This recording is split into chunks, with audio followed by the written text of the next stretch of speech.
What's up, fellow gamers? This is Brandon from TopTenGamer.com coming at you with a look at my favorite FPS gaming headsets. You know, when it comes to headsets, I'm a pretty picky guy. I like to whine about it a lot. If I can't hear everything that I want to hear, I'm just going to make a stink about it. So when you're choosing your gaming headset, be sure to take a look at headsets that give you good lows, mids, and highs, and positional accuracy. Now, what does that mean, lows, mids, and highs? Well, low meaning the low sounds.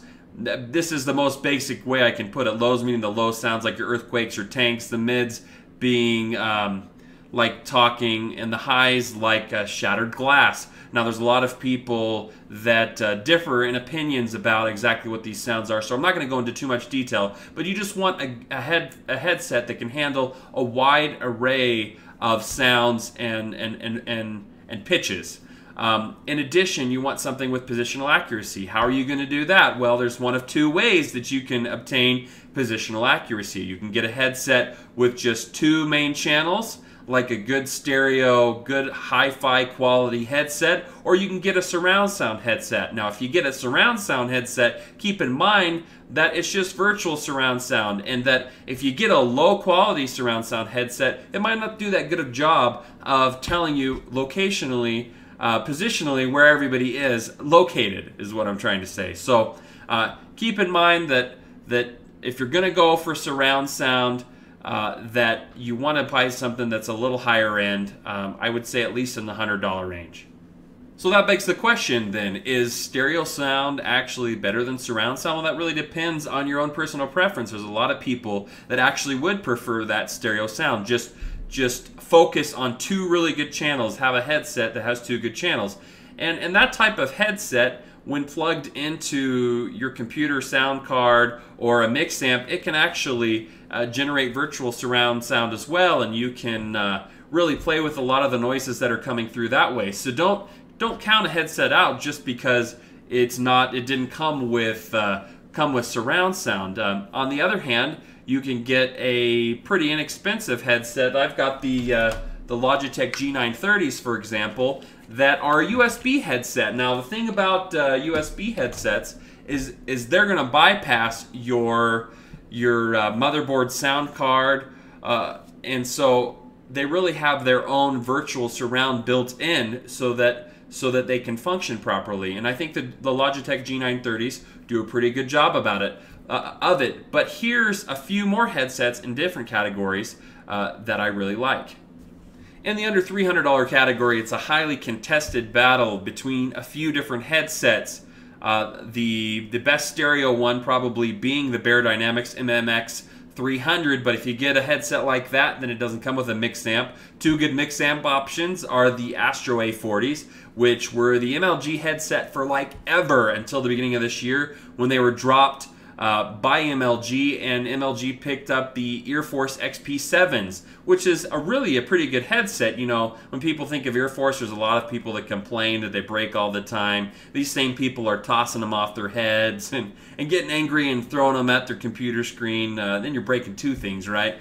But overall, the XP7s, I would say, are a higher quality of Turtle Beach product that you can really depend on. And I would say that the Astro A40s give you better lows, probably have the better mix amp, whereas the Turtle Beach, I think it has better mids and highs, and overall I'd say they're both equally pretty durable and comfortable, but the Astro A40s probably, they sit on your head just a little more comfortably. So that's a comparison of probably the two most popular headsets in that price range. There's also a really popular headset coming out from Plantronics that I don't know too much about, but from what I hear, probably won't overtake the Astro A40s as people's favorite gaming headset in that price range, and that's the Plantronics Commander. But definitely one you should consider if you're wanting to look for a newer product. I also really like some of the changes that Astro made in the A40s this year. If you get a newer A40, you can get them in the either neon colors, and they made some good acoustic changes to the A40s. So just because they were dumped by MLG, that just means MLG made a good deal with Turtle Beach in the XP7s. But don't count the XP7s out either. That's a really good quality headset as well. In the under $150 category, I have a $160 headset. Yeah, I know that doesn't make sense, but it's such a good deal this month. I look around for everything for you guys to try to find you the best deal. And on Amazon right now, you can get the Sennheiser PC 360, which a lot of people prefer over the previous headsets I mentioned in the $250 to $300 range.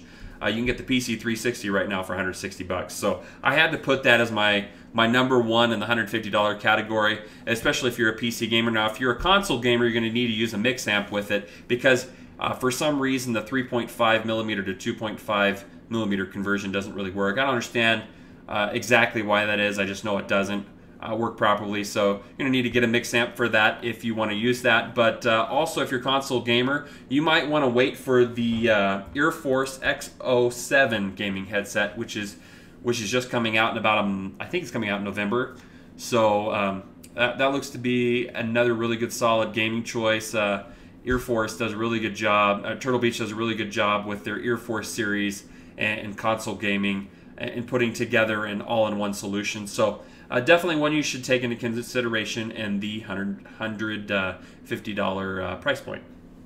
In the $100 price point, you have the Logitech G930s. I have them here. They're very, very comfortable, pliable. The mic is very bendy, and one of my favorite headsets to use just in terms of comfort and because I have such a big noggin. Some of these other gamer headsets aren't for a guy like me with such a big head. This relatively inexpensive headset is pretty good. I mean, it advertises 7.1 surround sound or whatever, and you know, it's using the USB for all of that to create virtual surround sound, and it sounds, I would say it sounds very good. For $100, it sounds very good. It's not at the level of the PC 360s. So, you know, if it were me out there right now and I had a choice, that'd probably be the one that I'd purchase. But it still does a really good job. I've done a few videos with that. The mic quality is excellent. You guys can go back and check some of those if you want to. Also in the $100, actually around the $70 range is a SteelSeries Siberia V2, which a lot of people would prefer. And you can also check out another upcoming headset from Turtle Beach, the one they're putting out for the PS4 and the Xbox One, the X04. Okay, so before I go, I also wanted to talk about whether you need a sound card. If you're a PC gamer, whether you need a sound card or not. You know, sound cards are something that today are built into your motherboard. So if you have a decent motherboard, then odds are you don't need to purchase a separate sound card, so save yourself a little bit of money there. There are some benefits to having a mix amp that I do like, but as far as a sound card is concerned, I think as long as you've got one that's got the 5.1 channels, you know, like a Realtek or better, then you're more than fine. Okay, that's all for today. Hopefully you've enjoyed this video. You know, I'm not perfect. I know that my picks can't be perfect all the time. I try to do the best I can and do a lot of research to bring you guys as accurate information as I can, and the products that I would buy myself and the ones that I've used the most. But you know what? Sometimes I overlook a product or there's something that I haven't seen before. So be sure to use the comment section if that's the case. Don't cuss at me, please. I'm just here trying to do my best. Just leave me a comment in the section below if there's anything inaccurate that you can hear, that you've heard, and we can have a discussion about it. And you know, if you'd like a recommendation or if you have a question about anything, I'm happy to answer it in the comment section below. I do a pretty good job of that. I'm going to try to keep doing that as the subscriber base grows. Obviously, that gets more difficult, but you know what? I feel like spending the extra time with you guys to answer your questions is worth it. Hopefully you like this video. If you do, press that like button and that subscribe button. It allows me to make more videos just like this one. And we've got some great hardware videos coming up, as well as some professional gamer interviews coming up. So be sure to stick around, and we'll see you next time.